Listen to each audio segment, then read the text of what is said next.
Salvete omnes. Let's continue with the Aeneid, Book 1. Disiectam Aeneae toto videt aequore classam, fluctibus oppressos Troas, cae lique ruina, nec latuere doli fratram Iunones adirae, iurum ad se seperumque vocat, de hinc talia fator. He, videt, refers to the subject would be Neptune, Neptunus. Neptune sees the fleet of Aeneas having been scattered on the entire sea, and he sees the Trojans having been overwhelmed by the waves and the destruction of the sky.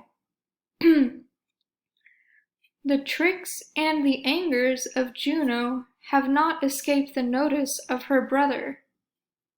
He calls Eurus towards himself and Zephyrus.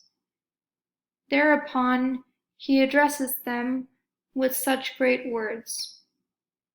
So at this point in the story, Neptune has calmed the storm, or he's in the process of calming the storm, and he's calling the destructive winds, personified winds, towards himself, so that he can reprimand them for how they've acted out and made a mess upon his sea and destroyed the Trojans.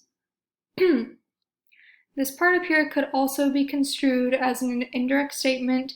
He sees that the fleet of Aeneas was scattered on the entire sea, ablative of place where, aequore toto, on the entire sea, and he sees that the Trojans were overwhelmed by the waves and the destruction of the sky. So this is ablative, by the destruction of the sky. So he's meaning that the Trojans were overwhelmed by the sea going crazy, and also the sky going crazy. The lightning, the thunder, the rain, the winds, all of that stuff. The destruction of the sky is what that refers to.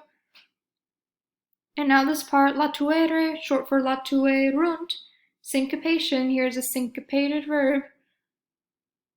The tricks and the angers. These are our two subjects. The tricks and the angers of Juno have not escaped the notice of latuere, latuerunt, of her brother. So then he calls Eurus and Zephyrus, names of certain winds, towards himself, and from there, or thereupon, he addresses them as such.